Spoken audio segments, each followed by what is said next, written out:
They removed my name, I owned the rights they needed.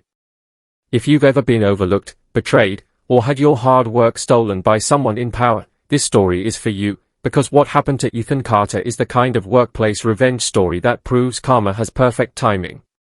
Before we begin, subscribe, like the story, and comment where you're watching from, because this underdog comeback is one you won't forget. Ethan Carter had spent 18 months building the most important project of his career. Every late night, every missed weekend, every cancelled holiday had gone into one thing: Project Atlas, the software platform his company believed would transform their future. He designed the system architecture, led the development team, solved every technical disaster, and personally fixed issues no one else could understand. Inside the company, everyone knew Atlas was Ethan's creation. Even the executives referred to it as Ethan's baby. That was why the launch day was supposed to be his moment. The company had rented the grand ballroom of a luxury hotel for the investor reveal. Banners hung from the walls. Screens displayed promotional videos. Senior board members, investors, and media representatives filled the room. Ethan stood near the back in his tailored suit, nervous but proud, waiting for the official presentation where his name would finally be attached to the project he had built from nothing. Then the lights dimmed. The CEO stepped onto the stage. "Ladies and gentlemen," he announced, "today we unveil the future of our company." The presentation began. Ethan watched the giant screen flash with dramatic visuals of Atlas. Then came the credit slide. He expected to see his name at the top. Instead, his stomach dropped. The screen read, "Project Lead, Victor Hayes." Ethan blinked. Once. Twice. Surely it was a mistake. Then Victor Hayes, Senior Director, polished smile, expensive suit, the man who had barely attended half the development meetings, walked onto the stage to thunderous applause. Ethan stood frozen. Victor began speaking as if he had built the entire system himself. He described the architecture Ethan created. He explained the solutions Ethan had engineered. He even repeated phrases Ethan had used in private strategy meetings, word for word. Around the room, executives nodded proudly while investors scribbled notes. No one looked at Ethan. No one acknowledged him. It was as if he had never existed. The humiliation burned hotter with every second. This wasn't an accident. It wasn't an oversight. They had stolen his credit. Publicly. Deliberately. Claire Donovan from HR stood nearby and whispered, "Ethan. I'm so sorry." Ethan turned slowly. "Did you know about this?" Her silence gave him the answer. His jaw tightened. Across the room, Victor made eye contact with him for just a moment, and smirked. That smirk said everything. He had planned this. The board wanted a polished executive face for investors, not a quiet engineer in the background. So Victor had done what corporate climbers always did, take the work of the underestimated genius and claim it as his own. The applause at the end of Victor's presentation felt like knives. Ethan walked out before anyone could stop him. He moved through the hotel lobby with his chest tight and his mind racing. Behind him, his phone buzzed repeatedly. Co-workers texting weak apologies. Friends saying they were shocked. Managers asking him to stay professional. Stay professional? After 18 months of sacrifice, they had erased him from his own creation. He reached his car, sat inside, and gripped the steering wheel until his knuckles turned white. His breathing slowed. The anger settled into something colder. More dangerous. Because while they had humiliated him in public, they had forgotten something critical. Ethan drove home in silence, entered his office, and opened a locked drawer in his desk. Inside sat a thick folder labeled, Intellectual Property Agreements. He placed it on the table carefully and flipped through the pages. There it was. The clause his old mentor had told him never to ignore. During the early formation of Atlas, Ethan had insisted on retaining personal ownership of the original framework and licensing rights until full contractual transfer upon bonus completion. The company had delayed finalizing that bonus package 6 months earlier. They never completed the transfer. Which meant legally, Ethan still owned the core rights to the platform. He stared at the paperwork and let the realization settle over him. They had stolen his credit for a project they did not legally control. They had launched a billion-rand product they could not use without his permission. A slow smile spread across his face. His phone rang again. Victor Hayes. Ethan let it ring. Then again. Ignored. Then a message appeared, "We need to discuss your behavior leaving the launch." Ethan laughed aloud. His behavior? They had no idea what was coming. He dialed one number. Sophia Reed speaking. "Sophia," Ethan said calmly. "I need you to review an IP contract tonight." His lawyer paused. "Urgent?" Ethan looked at the paperwork in front of him. "Very." 2 hours later, Sophia sat across from him at his dining table, reading every page with increasing interest. Then she looked up and smiled. "Ethan, this is airtight." "Meaning?" "Meaning they cannot market, distribute, sell, modify, or continue development of Atlas without your authorization." Ethan leaned back in his chair. "So they removed my name from the project," Sophia closed the folder. "But they need your rights to touch it." Silence filled the room. Then Ethan asked the question that changed everything. "What happens if they launch anyway?" Sophia's smile sharpened. "Then tomorrow morning, I file an injunction and shut the entire operation down." Ethan stared out the window at the city lights. Somewhere across town, Victor Hayes was probably celebrating his stolen victory with champagne and investors, believing he had finally won. Let him celebrate. Let them all celebrate. Because by tomorrow morning, the same people who erased Ethan Carter's name would learn the cost of corporate betrayal. In the world of professional revenge, the most dangerous person is not the loudest in the room. It is the quiet one they underestimated. Ethan picked up his phone and saw 12 missed calls from executives. He silenced it, set it face down on the table, and smiled. For 18 months they treated him like he needed them. By sunrise, they would realize the truth. They needed him. And this time, they were going to beg. Subscribe, like the story, and get ready. Because in Chapter 2, the boardroom panic begins when Ethan's legal notice crashes their billion-rand launch and Victor learns exactly what happens when you steal from the man who owns everything. Sunrise had barely touched the skyline when Ethan Carter sat in silence at his kitchen table, coffee untouched, watching the city wake up beneath his apartment windows. Across from him, Sophia Reed slid a printed document into a black legal envelope and sealed it with deliberate care. On the front, in bold letters, were the words that would bring an entire corporation to its knees: cease and desist. Ethan stared at it and felt none of the anger from the night before. The rage had cooled. What remained was clarity. They had humiliated him in front of the people he had worked for, sacrificed for, and trusted. They had erased his name from his own creation and handed his life's work to a man who had contributed almost nothing. Now they were about to learn the first rule of corporate betrayal: never steal from the person who still owns the rights. Once this is delivered, Sophia said, everything changes. Ethan nodded once. Send it. At exactly 8:03 a.m., the legal notice landed in the inboxes of the CEO, the board of directors, the general counsel, and every executive attached to Project Atlas. By 8:11 a.m., Ethan's phone exploded.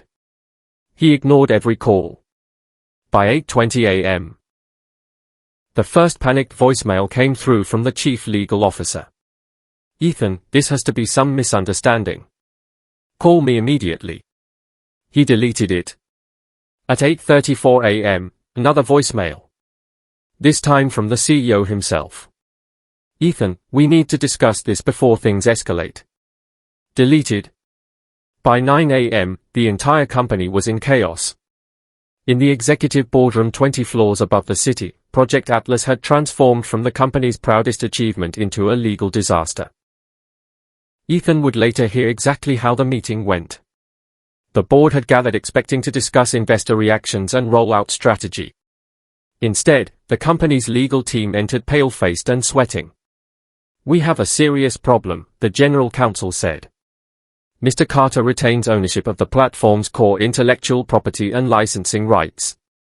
Silence. Then the CEO reportedly laughed. "That's impossible." "It is not impossible," legal replied.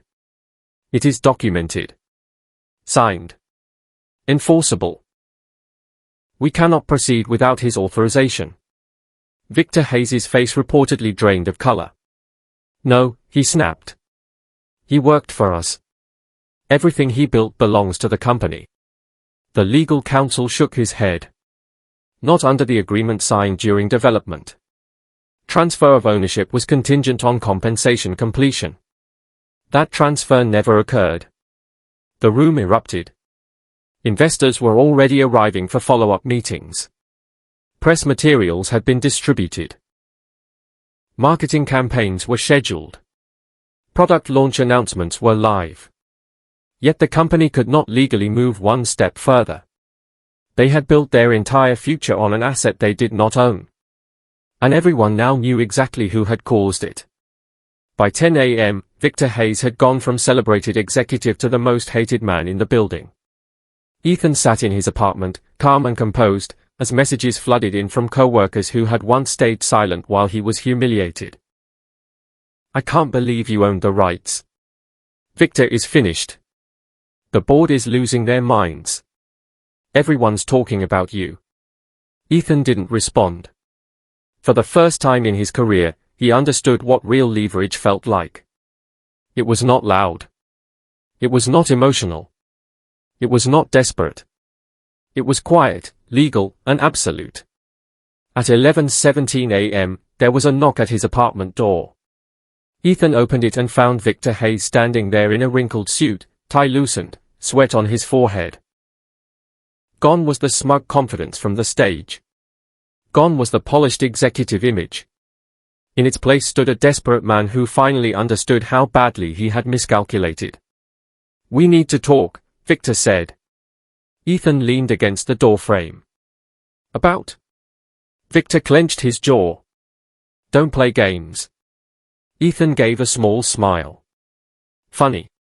That's exactly what I was thinking yesterday when you stood on stage with my work under your name." Victor glanced down the hallway, lowering his voice. "Look, emotions got involved. Mistakes were made." Ethan laughed. "Mistakes?" The board wanted a stronger public-facing executive. They thought investors would respond better if leadership presented Atlas through someone more senior. Ethan's expression hardened. "So you stole my credit because I didn't fit the image?" Victor's silence answered for him. Ethan crossed his arms. "Why are you here?" Victor swallowed. The next word seemed to physically hurt him. "We need your authorization to proceed." There it was. The begging had begun. Ethan let the silence stretch until Victor became visibly uncomfortable. "You need my rights," Ethan said quietly. "Yes. The same rights tied to the project you said I wasn't important enough to be credited for." Victor's face tightened. "Let's not make this personal." Ethan stepped closer. "You made it personal when you erased my name." Victor's voice dropped into desperation. "What do you want?" Ethan stared at him, remembering every late night, every ignored email, every meeting where his ideas were dismissed until repeated by someone with a better title, every moment he had been treated like background noise while executives took the spotlight. This was no longer just about Project Atlas. This was about every underestimated genius who had watched someone else steal their work and smile while doing it. Ethan's voice was steady when he answered. "You'll find out when I'm ready to negotiate." Then he shut the door in Victor's face. The next day, the company's stock dipped after rumors of legal complications leaked to the market. Investors began demanding answers. Media outlets started asking questions. The board scheduled an emergency meeting and voted to suspend Atlas's rollout indefinitely. Internally, executives were turning on each other.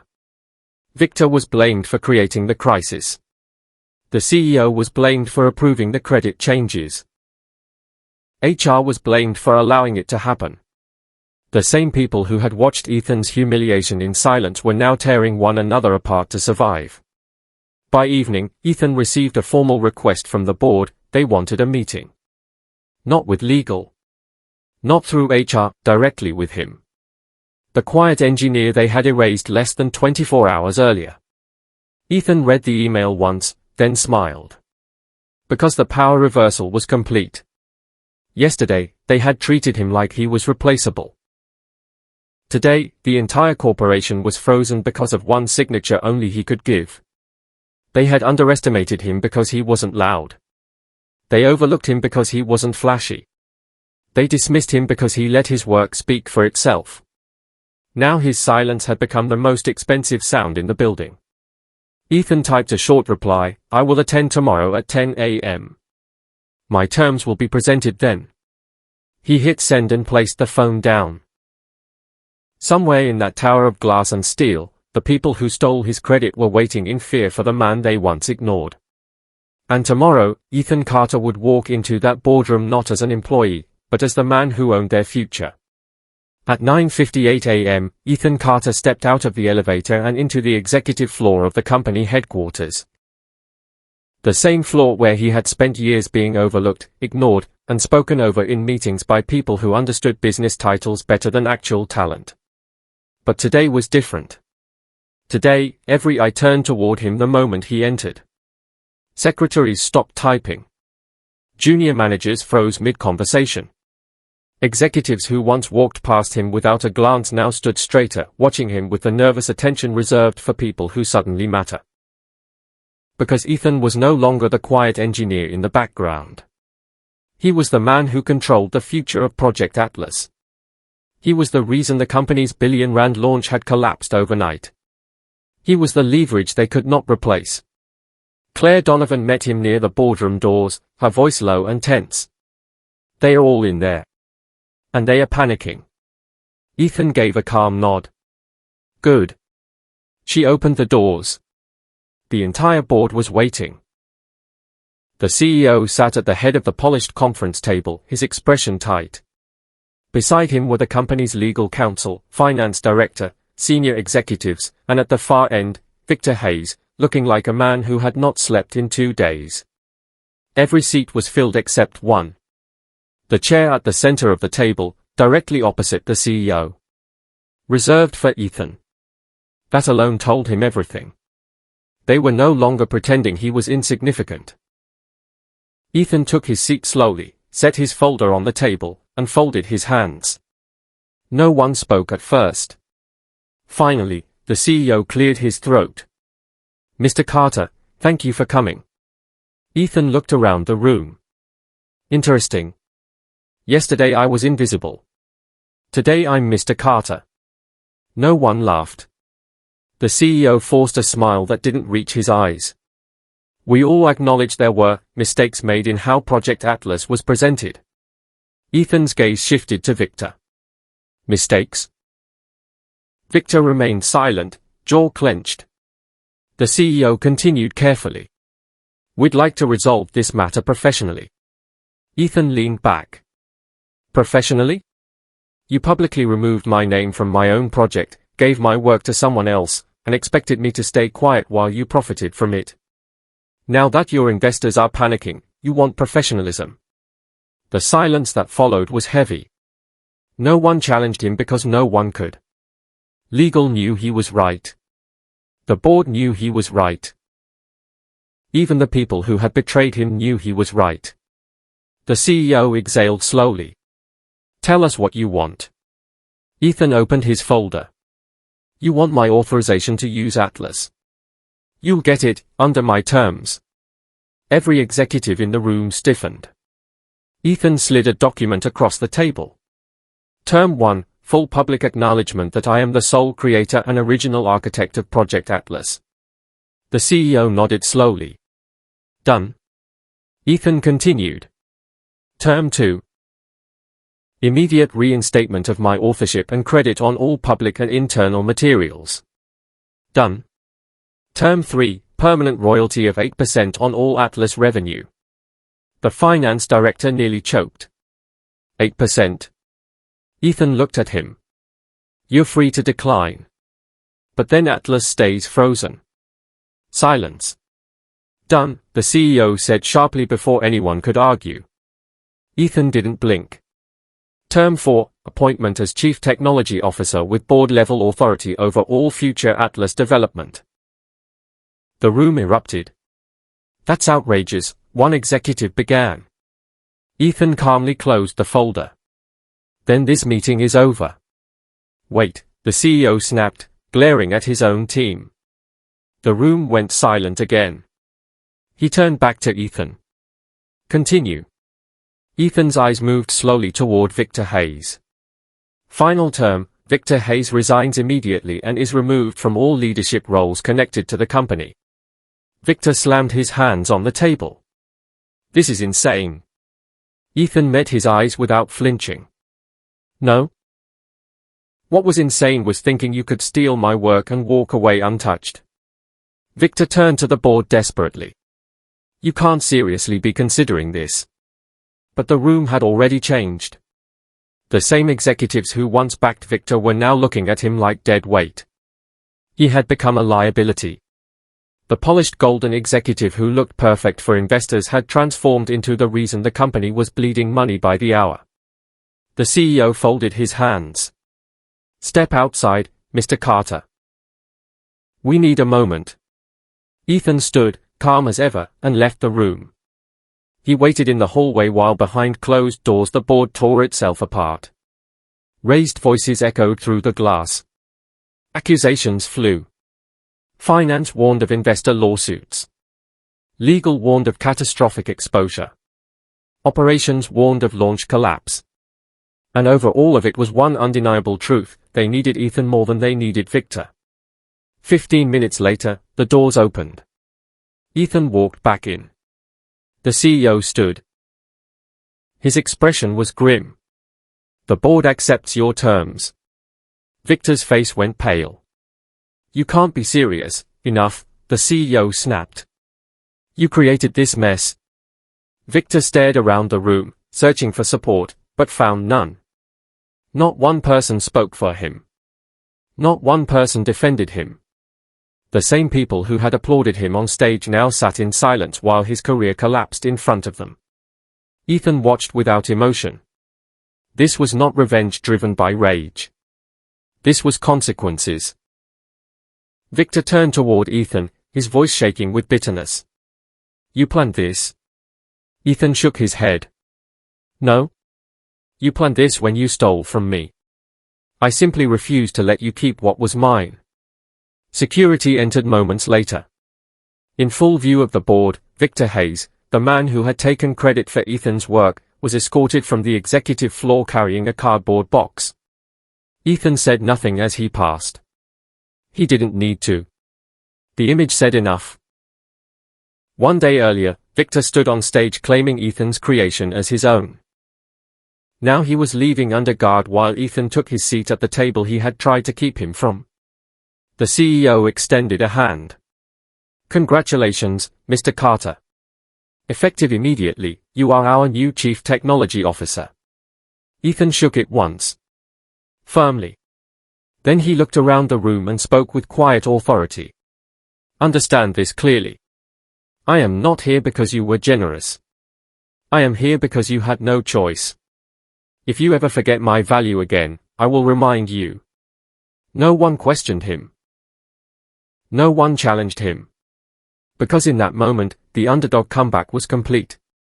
The underestimated engineer had become the most powerful man in the room. And yet Ethan knew the real victory was not the title, the royalties, or the office waiting for him upstairs. The real victory was this: the people who once treated him like he was replaceable had been forced to admit they were wrong.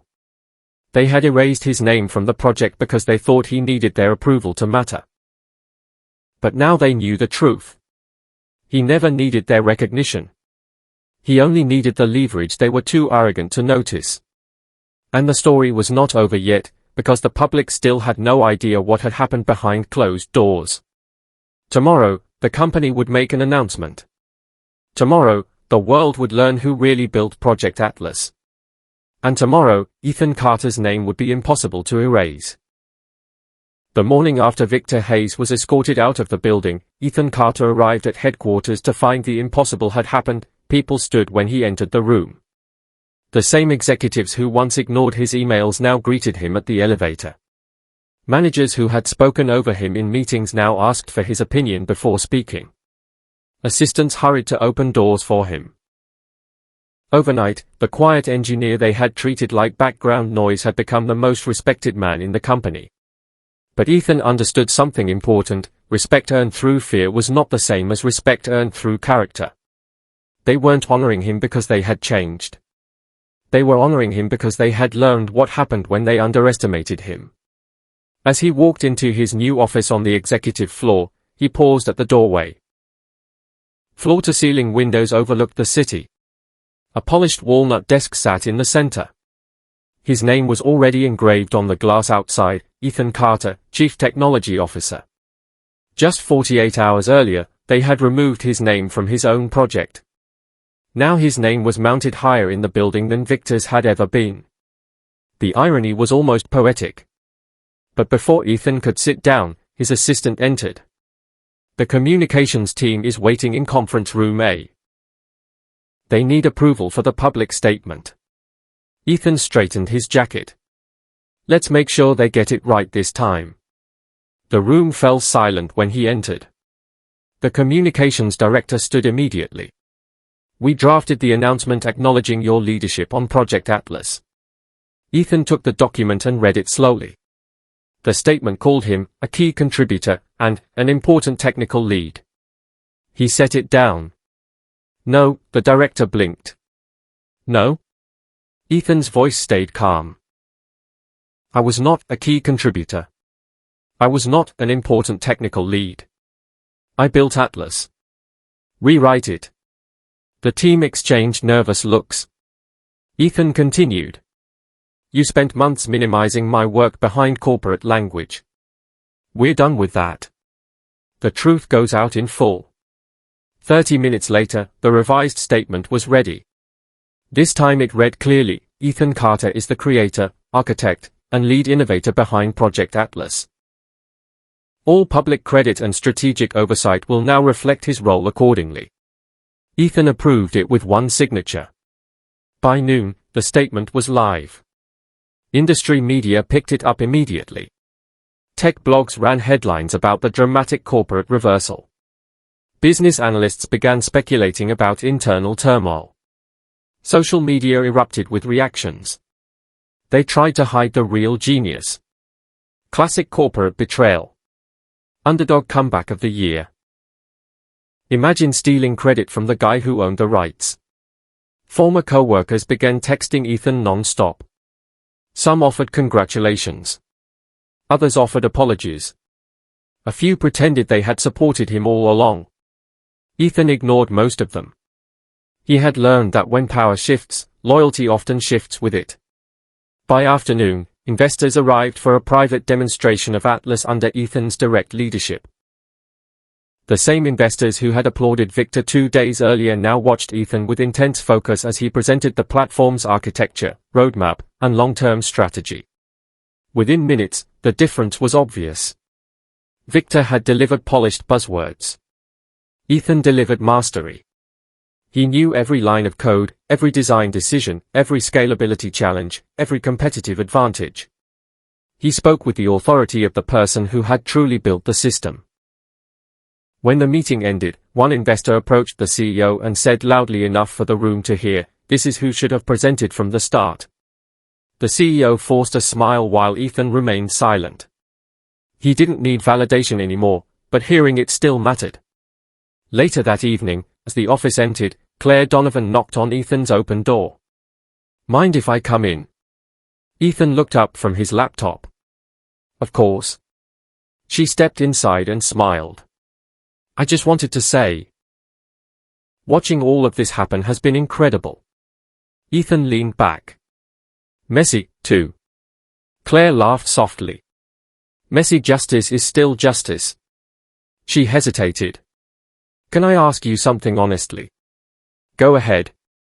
When they took your credit, were you scared? Ethan thought for a moment. Yes. Claire looked surprised. Really? He nodded. I was angry. Humiliated. And for a few minutes, I wondered if they'd gotten away with it. But then I remembered something important. What? Ethan closed his laptop. People can only erase you if you let them keep what makes you valuable. Claire smiled slowly. That's going to stick with me. After she left, Ethan sat alone in the quiet office, staring out over the city as the sun began to set. The last few days had transformed his life. He had gone from invisible employee to board-level executive. From humiliated creator to publicly recognized innovator. From underestimated genius to the man now steering the company's future. But what mattered most wasn't the office, the title, or even the money. It was the lesson burned into everyone who had watched his rise. The people who had stolen his credit believed power came from position, titles, and appearances. They believed the loudest voice in the room controlled the outcome. Ethan had proved them wrong. Real power came from ownership. From preparation. From knowing your worth before the world recognized it. And from never giving away leverage to people who confuse your humility for weakness. His phone buzzed. A message from Sophia Reed, congratulations, CTO. Drinks this weekend? Ethan smiled and typed back, absolutely. Then another message arrived, from an unknown number. He opened it. It was Victor Hayes. You may have won this round. But people like you never survive long in rooms like that. Ethan stared at the screen for a moment, then deleted the message without replying. Because Victor still didn't understand. This had never been about surviving in their room.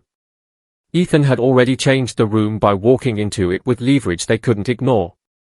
He rose from his desk and looked once more at his name on the office glass. Ethan Carter. The name they tried to remove. The name now attached to the company's most valuable project. The name every executive in the building now spoke with caution. Tomorrow he would lead his first board strategy meeting as CTO. Tomorrow he would begin reshaping the company that once underestimated him. And tomorrow, he would make certain no one inside those walls ever forgot what happened when they mistook silence for weakness. Because Ethan Carter had not simply won his credit back. He had rewritten the entire balance of power. 1 week after Ethan Carter became Chief Technology Officer, the company held its largest leadership summit of the year. Senior executives, department heads, investors, and strategic partners filled the same grand ballroom where Ethan had once stood in silence while another man stole his credit. The same chandeliers hung overhead. The same stage stood beneath the bright lights. The same giant screen waited behind the podium. But this time, everything was different. This time, Ethan's name was on every banner. Ethan Carter, creator of Project Atlas. Chief Technology Officer. Lead architect of the company's future. As he stood backstage adjusting his jacket, he looked toward the crowd and remembered exactly how it had felt to be erased in this very room. The humiliation. The anger. The disbelief of watching someone else claim his life's work while the world applauded. That memory no longer hurt. It sharpened him. It reminded him how quickly people will disrespect you when they think you have no power, and how quickly they change when they learn you do. Before Ethan walked on stage, the CEO approached him quietly. You've turned this company around faster than anyone expected, he admitted. Ethan gave a small nod.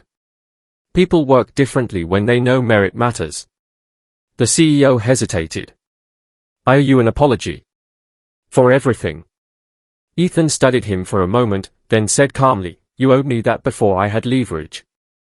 The CEO lowered his eyes. He had no answer. Then Ethan stepped onto the stage. The applause was immediate, louder than anything Victor Hayes had ever received. Not because of politics. Not because of title. But because everyone in that room now knew the truth. Ethan stood at the podium, waiting until the room quieted. Then he began. A week ago, many of you sat in this room during the launch of Project Atlas. The audience listened in silence. That day, I learned something valuable. Talent without recognition is often exploited. Hard work without leverage is often stolen. And people who build the future are often ignored by those who simply present it. No one moved. No one dared interrupt. Ethan continued. But I also learned something else. When you know your value, and when you protect what you build, no one can erase you permanently. The applause started before he finished the sentence. It rolled through the ballroom like thunder. Ethan then shifted into the full Atlas strategy presentation, commanding the room with confidence and authority. He explained the future of the platform, the expansion roadmap, the projected revenue, the innovation strategy, and the global partnerships already forming. Investors leaned forward. Executives took frantic notes. The board watched him with visible pride and relief. By the time he finished, the audience rose in a standing ovation. Ethan Carter was no longer the quiet engineer hidden behind the scenes. He was now the public face of the company's most valuable success. Later that evening, after the summit ended and the ballroom emptied, Ethan remained alone on the stage for a moment, looking out over the empty seats. Claire Donovan joined him. Quite a turnaround from last week, she said. Ethan smiled faintly. A lot can change in 7 days. She laughed. You know everyone in this building talks about you now, right? Ethan raised an eyebrow. Hopefully for the right reasons. Mostly because your story became legend overnight. She looked at him seriously. People needed to see this happen. They needed to see someone fight back and win.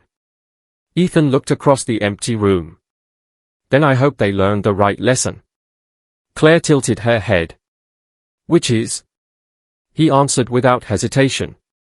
Never give people the chance to decide your worth for you. That night, Ethan returned home to his apartment, set his keys on the counter, and stood quietly in the peace of the silence. For the first time in years, he felt something deeper than victory. He felt freedom. Not because he had won a title. Not because he had embarrassed his enemies. But because he no longer needed anyone's approval to know his value. The underdog comeback was complete. The corporate betrayal that was meant to destroy him had become the very thing that elevated him.